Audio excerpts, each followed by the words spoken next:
everyone, and welcome to tonight's We'll Talk with Artists. My name is Martha Campbell, and I'm MFA's Communications Manager.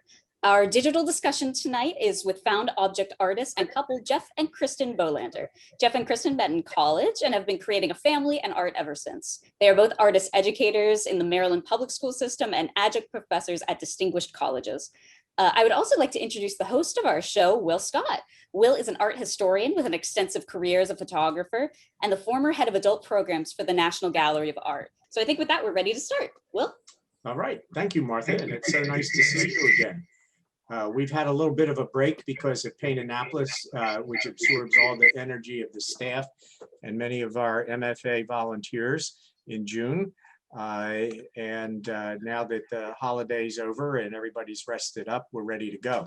And I want to thank the Bohlanders for starting us off on a very high note. I'm fascinated by the art that both of them create. And so thank you for being willing to participate. And I think we'll jump right in since there are two artists that we're speaking with.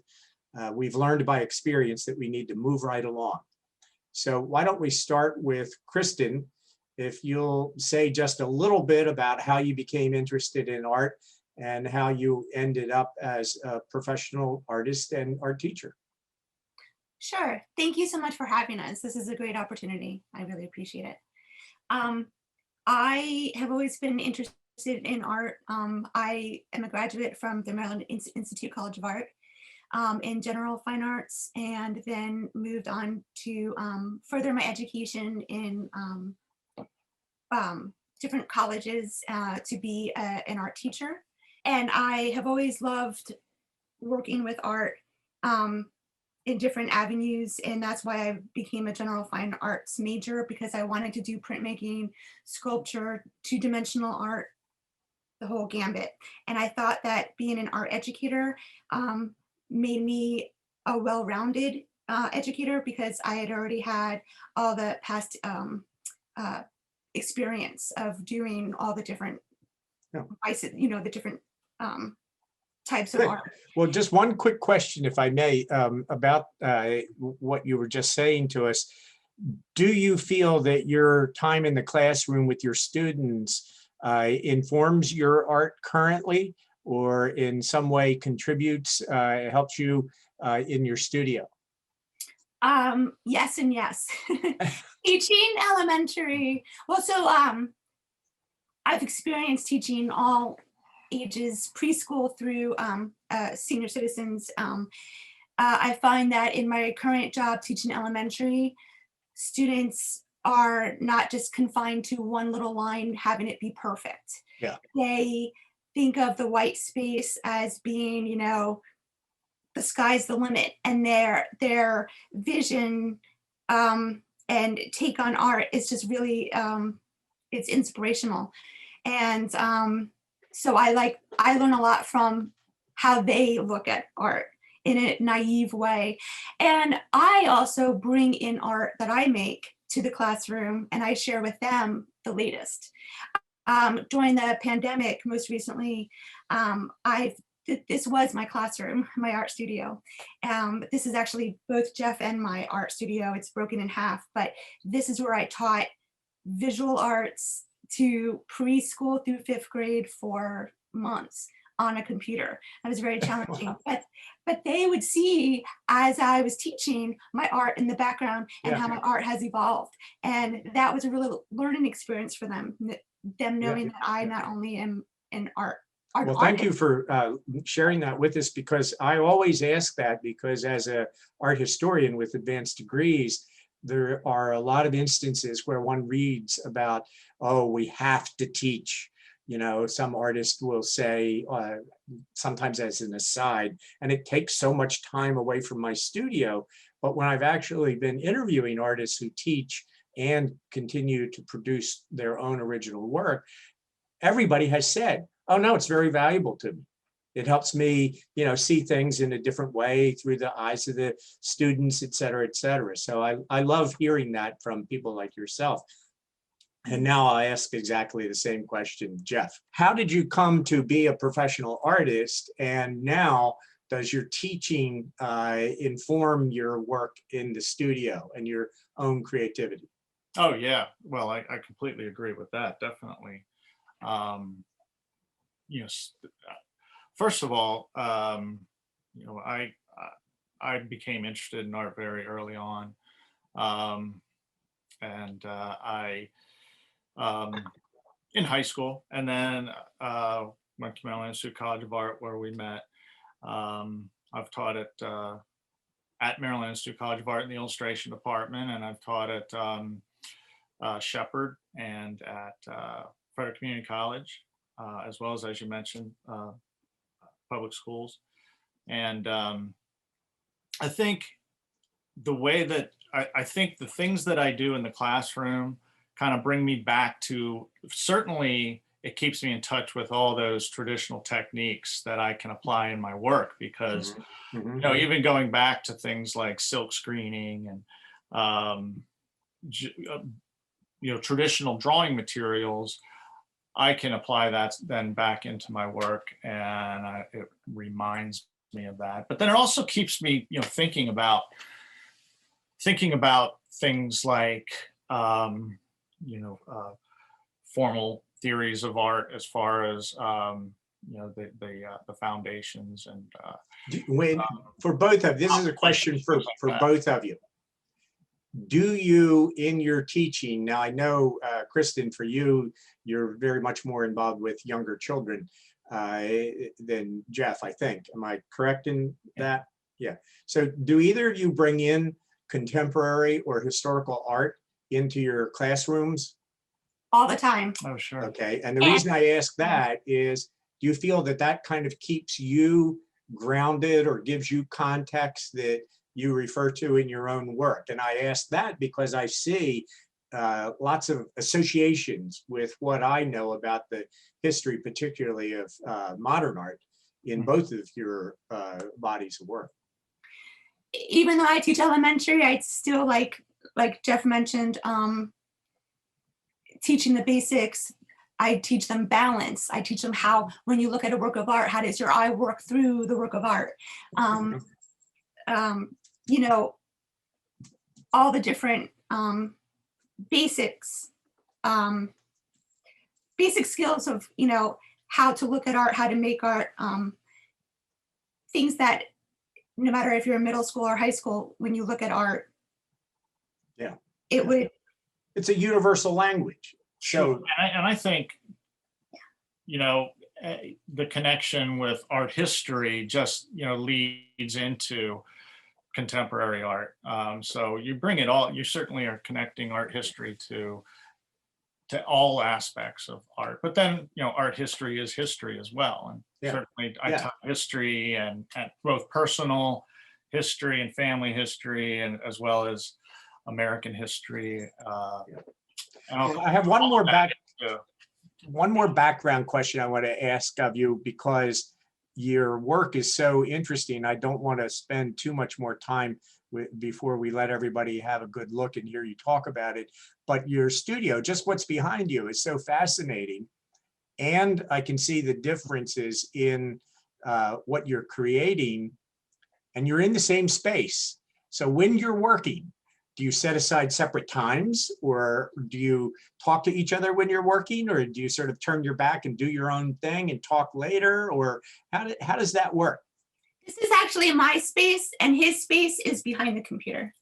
We have one whole room. Computer set up in the middle that we have like a shared table space that we use. So is there a wall between the two spaces? No. No, if I turn the computer around, you would see what's on my wall right now. I got you. He's This currently is her wall, and he's I currently just getting moved ready some for a pieces show. over. So his space is quite messy, which is fine. But How long have you been working this way, in the same space? 17 years. since we've gotten the house, yeah. Yeah, well, It was our goal when we're looking for a house that we can have a studio someplace. And yeah. this Well, was I it. think it's great that you can do that and that it's productive for you. I cannot imagine, my wife was in business, you know, she was in the insurance industry, and I can't imagine if we were in the same field, working in the same space. But that's on me, not her. Yeah. Not all I my think- stuff I is think we've established our own boundaries, though. You know, she kind of, because that's we have great. the space divided, we also kind of know, I mean, for instance, she mentioned I'm getting ready for a solo show. And so I've been in the studio a little more, and I've kind of taken over a lot of the space that, that is shared space. So she kind of lets me be with that. But then also, and we'll talk about it briefly later, but I do a lot of wet felting. Yes. And so I work outside a lot on plastic okay. tables because Yeah. it's wet. I'm getting everything wet. So in a way, the extension of my studio is outside by my garden. Yeah. Okay, well, thanks for sharing some of those things about your working process and your personal histories and all of that. I think we want to go right ahead and start looking at the work. We're running a little bit behind, and I do think your work is absolutely stunning and fascinating. And I'm curious about how you've accomplished and created the things that you have shared with us or are going to share with us. I'm not even going to do my art historian bit here because it would take up the next 15 minutes and bore everybody. So the chicken feeder, Jeff, you got it. Yeah. I know you said on your website that you tell a story with each work. What's your story here? Well, I mean, I would say that, when I say that I tell a story with the work, but the story might be different to everybody. Right. And I'm happy to tell you where it came from for me, but I still want it to be open to interpretation for everyone. I feel like we all have this shared visual language that certain objects and certain shapes, certain aspects, and as you know, even certain colors can evoke feelings and trigger strong emotional connections for people differently, but still in a similar way. So I think that's what I meant by that. Now, the background of this piece is I had found the chicken feeder, which is in the top right, and I collect a lot of architectural salvage type stuff.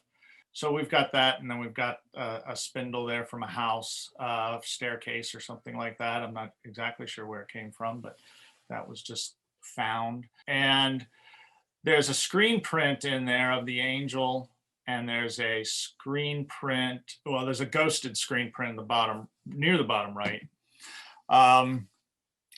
And the idea here is that I think people might think that the chicken feeder is just because there's an object of a chicken feeder in there, but the chicken feeder is actually my paternal grandfather. So it's referring more to him. He's the chicken feeder. He owned a feed mill in Hazleton, Pennsylvania back in I think it dates back to the 1848, 1840, something like that. And so he's the chicken feeder. There's actually an image, a little bit of a blurred photo image in there of the mill itself as well. And you can see part of the portrait of my paternal grandfather. I never met him, but I had seen pictures of the mill, and I have a lot of the wood from the mill. And the idea, the concept here was that, the feed mill would be making feed for the chickens. Yeah. So it's an allusion to that. And then an allusion to objects. This was actually in a show, an older solo show from a couple of years ago at, I guess it was 2019 at the Delaplane Visual Arts Center. And it was, the title of the show was Sympathy of Things, The Sympathy of Things. And a lot of the work was personal history type stuff like this. The horse, for instance, that's a photograph of another piece that actually had a cutout in it, and the horse was mounted sort of Joseph Cornell style in there. And the horse actually was one that my father played with, and he had there are stories in the family about him having a pony when he was little. And so that kind of comes from that. It was also one that he played with, so kind of toying with that. So it's really, there's a lot of imagery in here that's kind of, working off each other, making connections and communicating with each other, but then also communicating to the viewer and telling the story that way as well. Well, you have just lit up at least a dozen light bulbs in the art historian side of my head. Sure. And in the artist side, because my grandfather had a farm in my maternal grandfather in southeastern Georgia, and there were numerous chicken feeders in the house and different places, in the barn. So that resonates with me, and a lot of other things that I can see here resonate with me personally. And when I say personally, I mean as an art historian, as a historian of American art.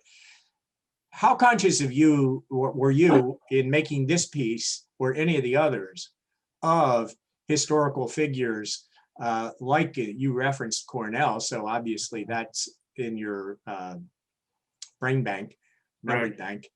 But there are people like Carl Schwitters and more contemporary Robert Rauschenberg. I mean, assemblage has been such an important thing in the 20th century, and I think you're doing a wonderful job creating this multi-layered. It's almost like this is, your brain on caffeine or something. All of these different kind of images coming together. How far off base am I? Oh, not at all. Kurt Schwitters is one of my favorite artists. One of the, I guess, the father of contemporary collage. But then Joseph Cornell, I had done this for a while there. I was really doing a lot of shadow boxes, assemblage type stuff. I still do some of that as well, but I try to put it more into a context with other things as well. So it's not just all contained in the box, but so yeah, that Joseph Cornell, his idea of the way he puts together imagery and things in order to tell a story, the way that, those objects and a certain piece of, vintage collage or in this case, a silk screen of a photo of an angel.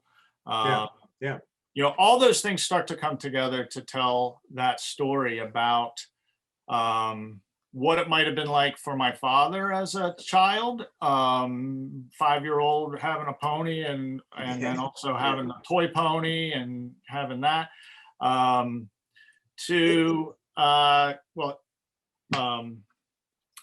let me ask you something else while you're thinking about this, about your father. Is a lot of your work that personal in the sense that there's something that has triggered it or some sort of initial thought that gets you going that has such an important autobiographical element?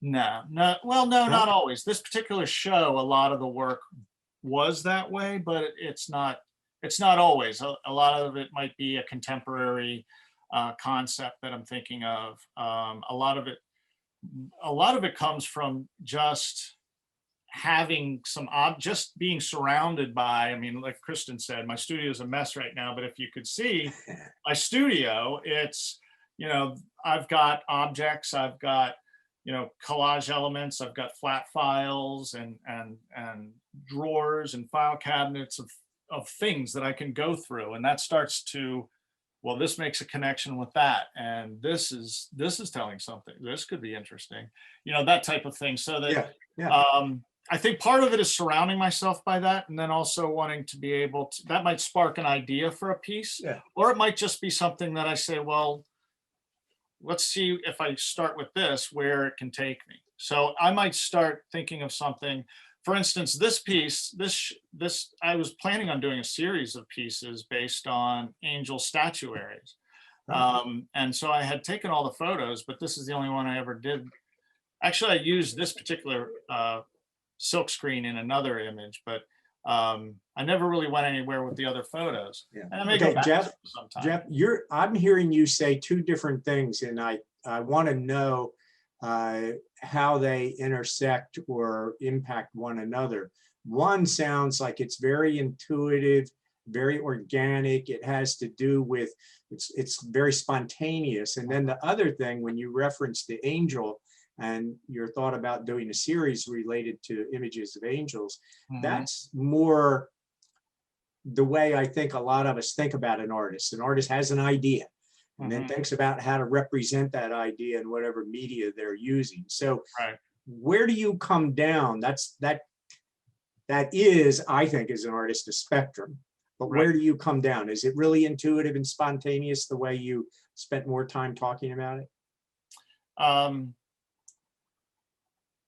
I think a lot of it is, but I think it's both.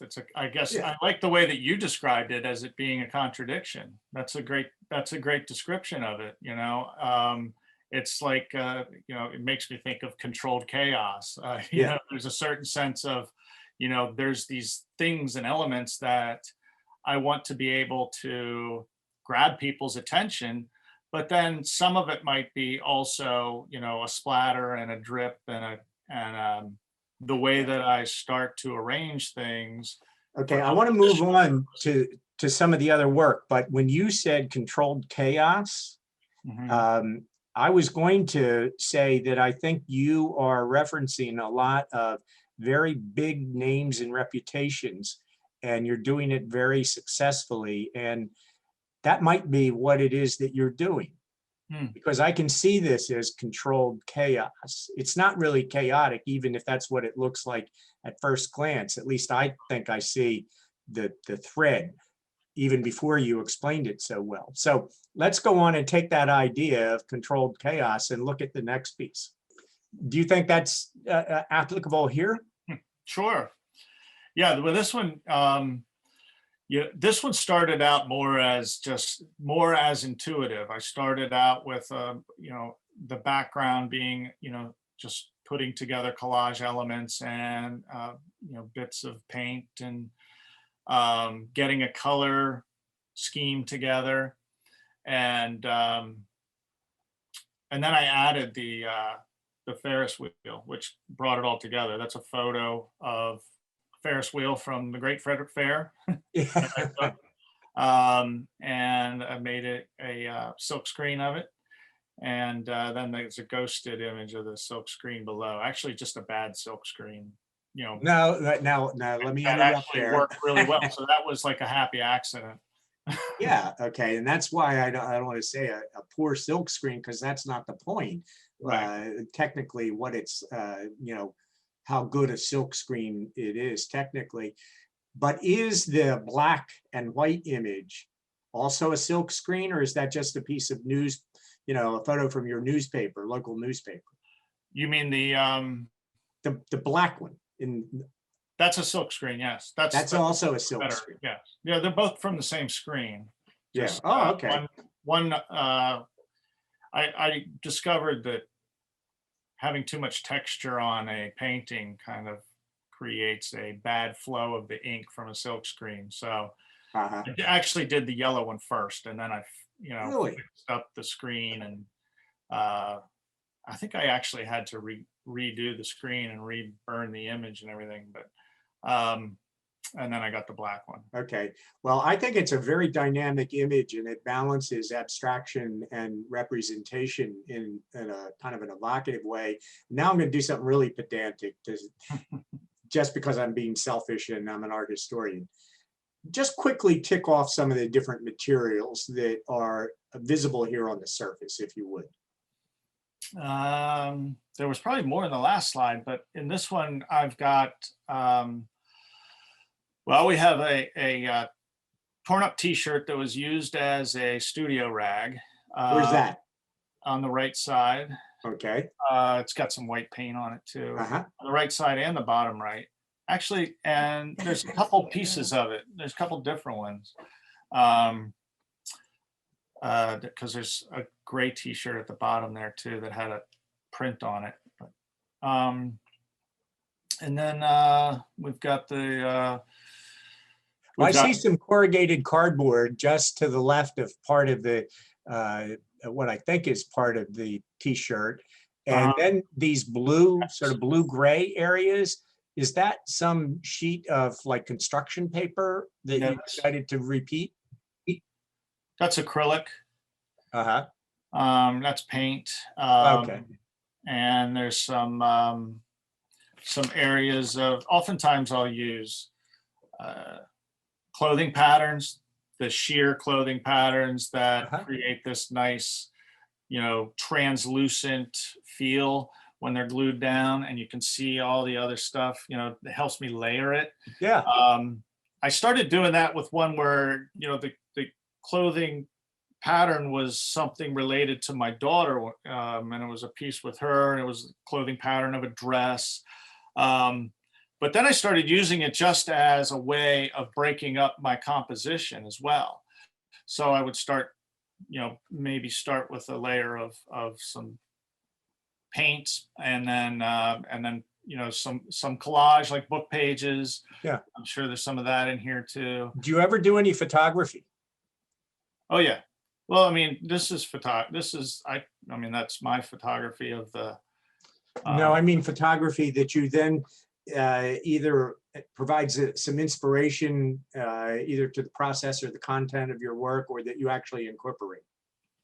I have used my own photography. Well, The statues. yeah, the statues, for instance, are, the angel statues are my own photography too, but I don't usually use them just as a photograph themselves. But you might see a Polaroid in there that I took, or something like that, that then,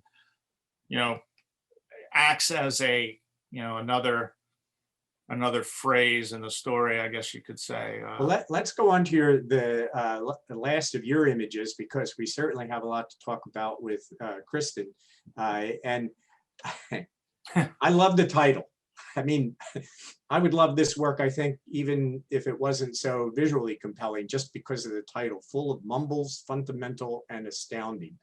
You got to share with us what you meant by that. Well, this was done over the pandemic, and really, I guess it was near the end of the pandemic, but I was thinking about the contrast between someone like the president that we had and Abraham Lincoln, who one of the greatest speeches, the president we had at the time, I should say, which was Trump, and the political, actually not even just that, the whole political aspect of what had happened to our country, and just relating that to Abraham Lincoln. Yeah. And his second inaugural. So all of these, the words in here all come, well, not all of them, but mostly come from Lincoln's second inaugural, which was, of course, right at the end of the Civil War. There's also an allusion to redlining, some of the racial disparities that we still have today, with the red line in there, but also I included some lyrics from Paul Simon and his song "The Boxer." That's where. Yep. So "Full of Mumbles" comes from "Pocket full of mumbles, such are promises," which is a line from his lyrics. But then I was playing. How common is it for you to do something that is so? I almost said political, but I don't think this is political. You're trying to do something much more complex and deeper than that. Right. But how often do you do something like that that is so thought-provoking, intentionally? I mean, your other work, I'm not saying your other work doesn't provoke a lot of deep thinking and serious looking, but this is a different way of doing that with more intention, I guess I'm trying to say. I think it all depends on for instance, in this case, I just knew I wanted to play with the writing and the lettering, and I was thinking about the ways that we communicate with each other, and that that idea of using our words in a more thoughtful and provocative way rather than in some of the ways that we've used them to create Yes. division. Well, Um, Jeff, I don't mean to cut you off, but I love what you just said about being thoughtful and using words in a thoughtful, meaningful way. And I think you've done a wonderful job here, but Kristin's work is so fascinating and the process is so unusual that I really think we need to give her her due and still try to allow some time for questions. So if you don't mind, we'll move on. I think the next one is Kristin's. Oh, so there's one more. okay. Jeff, I'm sorry if we skip over that last one because I was going to do a long riff about Anselm Kiefer and all that kind of stuff, but I think just mentioning Kiefer, most of the people will know what it was I was talking about. So Kristin, you're on the spot. Tell us how you're doing this and why you're doing it. Okay. Oh, sure. I've always been a very hands-on artist. I consider myself a fiber artist. I have used found fabric, fiber from sheep, and put it together in a very through wet felting and dry felting techniques. And so I love a good challenge in my art. And so because I did a lot of sculpture in art school, and I was thinking, how can I take something that's so hands-on, fibrous, lightweight, and make it a little heavy and add something to create form with it to make it sculptural. And so I did a lot of research on YouTube. I did a lot of, I investigated different artists just through the years. And I really loved working with wool. This is a process that I was using. It's wet felting. And I know that artists use various tools. I happen to use, I use bubble wrap. I use pool noodles. I use part of a curtain. I use pantyhose to tie everything together. But basically it's wet felting is a process of taking wool and lightly layering wool, like vertically and then horizontally, and vertical and horizontal, so that then when you lay the layers of the bubble wrap and the curtain, say I use curtain because it's see-through, it's porous, and then as you wrap it around, it's very as you wrap it and then you roll. So you have to stand and you use your whole body. It's a big process. But as you're rolling, you're causing friction. As you cause friction, the fibers that you've laid down, vertical and horizontal, are now connecting into one. Along with this process, though, you use hot water, you use dish soap, you use so this is just something that was Art in the Valley, and they asked me if I could do a presentation. So these are just some pictures from that. Okay, well, let me, first of all, when you say you use layers of wool, do you mean like wool fabric that would be used to make clothing, or do you mean layers of wool felt? Good question. So the wool that you see here, I gather from farms after they shear the sheep. And then I take it home and I wash it, and I wash it with a lavender soap, because lavender keeps the moths away, helps protect the fibers. Then I leave some of the wool alone. So it's just the natural color of the sheep. And then other wool I dye. And then that's how I do that. Now you mentioned found wool. Like I will go to Goodwill stores and find woolen sweaters and I shock them in my washer machine and dryer with pennies and different things to take the shapes of, and then that's dry felting. And then I take a needle and use dry, or I'll take Yeah. what I've made from wet felting, and then when it dries, dry felt with needles. Okay, let's go ahead then and look at the next work, which is one of your felt pieces. And I kind of had this passing interest in geology.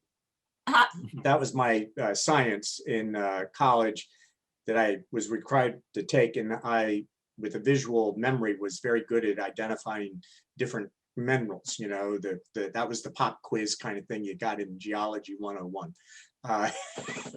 And these look like geodes. When I first saw the image, it wasn't as clear as it is here, I hope, on everyone's screen.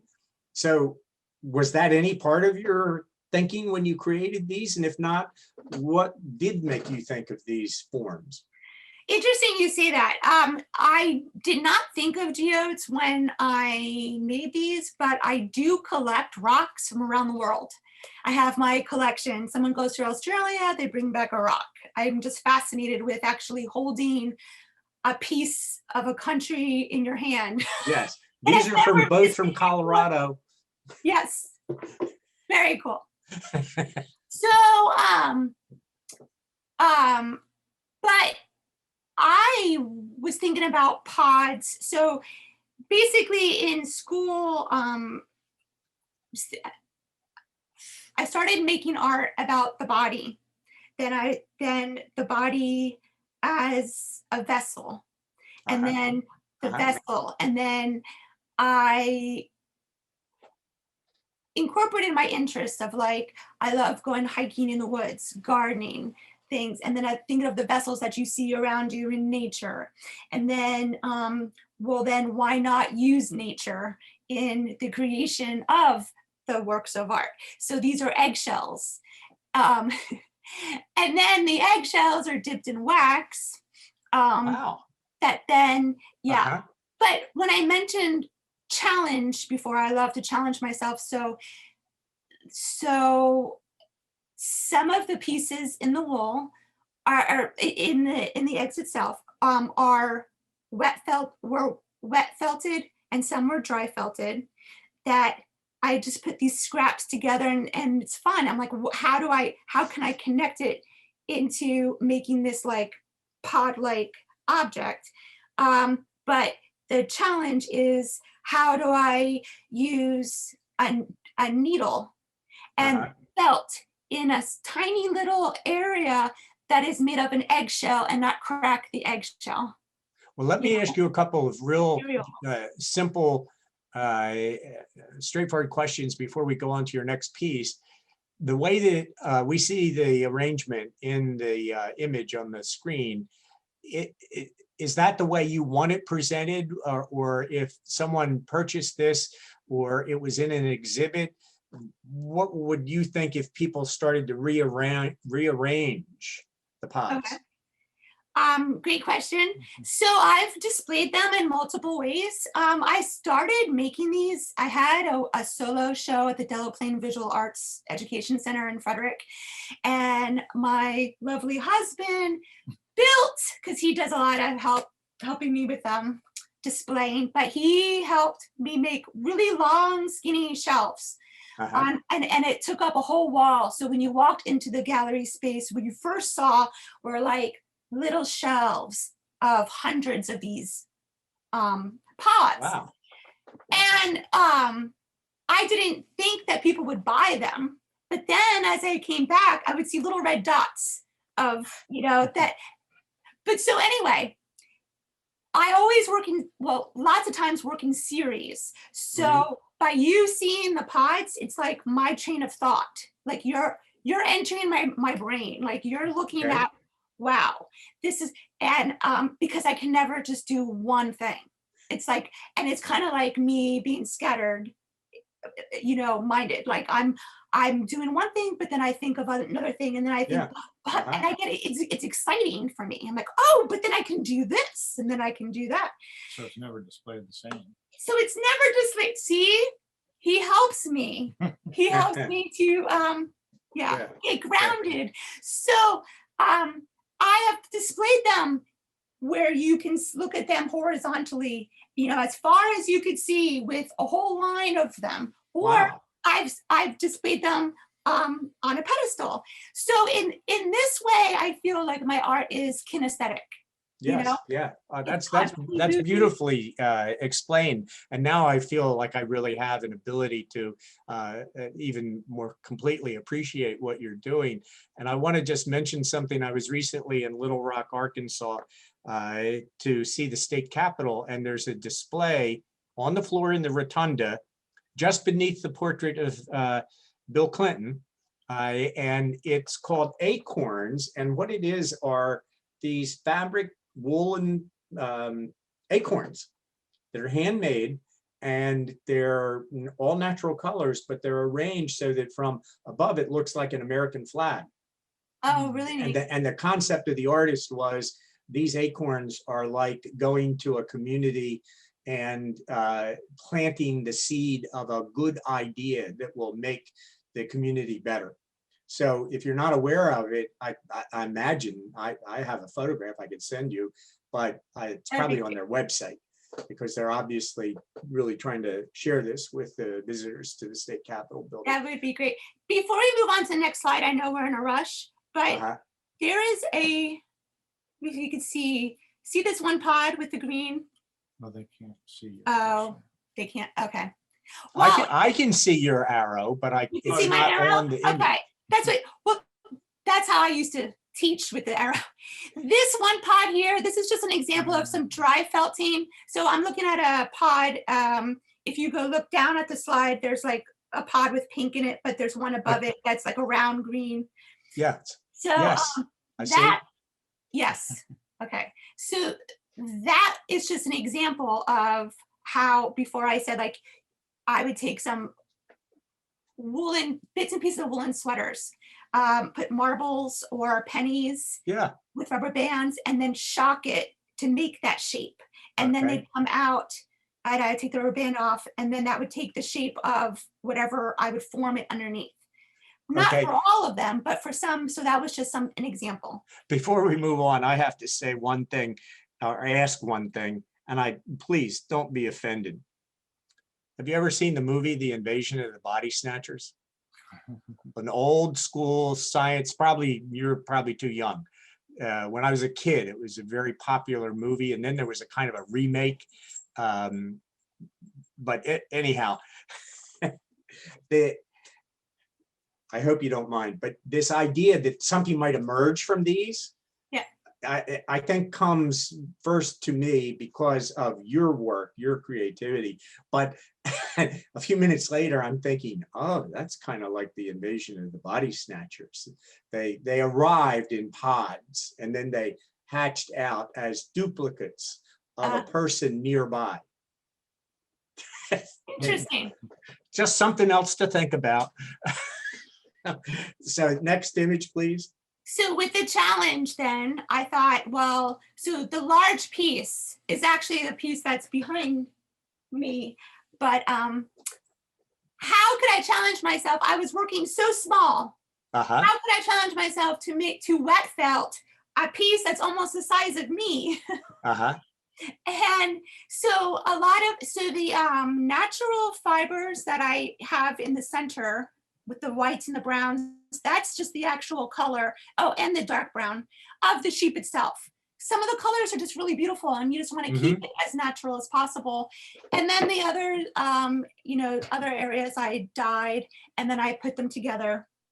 Well, I think this is, for me, this is a very visually striking and appealing piece, but it also, more than the others, maybe because of the scale, maybe because of the combination of the scale and the form, seems just bursting with vitality and energy, or kind of like a life force or something. So this is very compelling, and we are almost out of time. So let's show the next piece, and then we'll try to allow for questions, because I know that this is where you're making a transition into some new materials for you. So if you want to quickly explain that. Sure. Okay. So I like to work installational as well. And I was still with this piece thinking about the idea of a pod, but now beyond just using eggs and other natural forms of found objects in my art. I'm using man-made objects. I'm thinking, what if when I think of something completely opposite of natural fibers, what would it be? How could I challenge myself? I'm all about challenge, and I use metal. So then I'm combining a man-made metal to this, but I'm trying to make something that is found object. This is a calf wiener. They're both of them that I'm into antiques and positive, negative space. And when I saw this image, and I thought, well, I could crochet and have holes in, opening spaces that kind of mimic the spaces that you would see in a calf wiener, and shadows are big for me as well. So I'm still going with the pod theme, but I'm just branching out. Yeah, well, I think that's very exciting, because your work is distinctively original, I feel, and to see you continuing to sort of develop the idea and explore the idea is, as an observer, a lover of art, it's fascinating to see that happening with an artist, and very exciting to see what you might be doing in the future. Wow, I have 100 more questions I want to ask. I see there's 2 in the chat, Martha. We have a comment from Chris Fowler, which, Chris, if you'd like to say more, he has just typed out words, a classic line from Shakespeare. Yeah, I think it speaks for itself. It was in relation to the painting that was just the speeches one on top of the other. So I just figured, and since it was to some extent out of the same spirit that the artist had, ironically or sadly, in fact, of Lincoln's great speech being obscured by all the other noise. Yeah. Okay. Thanks, Chris. All right. Actually, while I'm here, I will have one more question. So a question for Jeff, particularly about the first piece, where the content was such a direct and personal story, but that may or may not, obviously it made an effect on Wil because of his ironically quite similar background to your grandfather, I guess it was. How someone else might not would see the subject but not necessarily get the content from it directly that you intend. Is that an issue for you, or is simply the experience of the picture, however it is for the viewer, is that sufficient for you?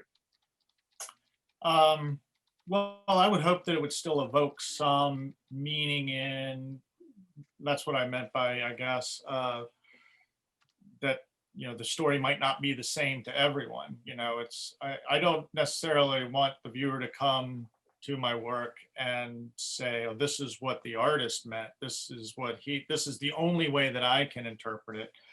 I want it to be able to be interpreted by the viewer based on their own story. They're going to reflect their own story in it as well. So I think Wil could connect to it in one way because of his history. Someone else might, connect with it in a different way, and might connect with it in an entirely different way than maybe I had intended, and that's great too. I think it's important. The idea is that I pose these. I wouldn't say questions. I pose these situations, these dialogues between the elements. And the only one that can hear it is the viewer. And they're going to hear it differently from everyone else, like, if that makes sense. Okay, thanks. Okay. There was one other new question that popped up in the chat about, let's see, what was it? Yeah, you might have made this reference, Jeff, I think, and I didn't catch it.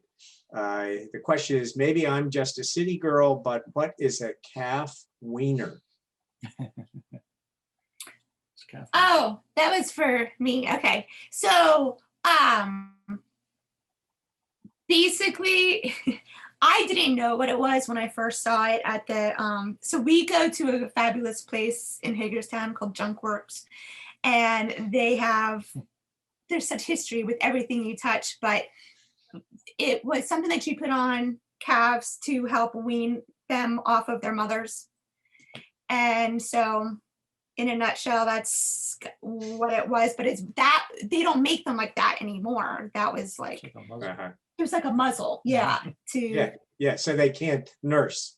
Mhm. Yeah. Thank you. I thought it was something like that, but I've never seen one, so I wanted to be sure I was on the right track. I will plug just very quickly that our next Will Talk will be July 20th. It will be with abstract artist Carrie Crane, who is also the senior designer and curator of exhibits at the Calvert Marine Museum. So I think it's going to be very interesting learning the behind the scenes of exhibitions, if you're at all interested in that, as well as abstract art, which he's a beautiful painter. Yeah. Well, then, thanks, Jeff and Kristin. I really think your work is wonderful, and it's been great talking with you and getting to know you and your work more. Thanks to all of you who've joined us tonight after our long break. And Martha, as always, thanks for your excellent support. So good night. Have a wonderful evening. Thank you for having us. Thank you, everybody. This is a good opportunity. And thank you, Will and Martha. Appreciate it.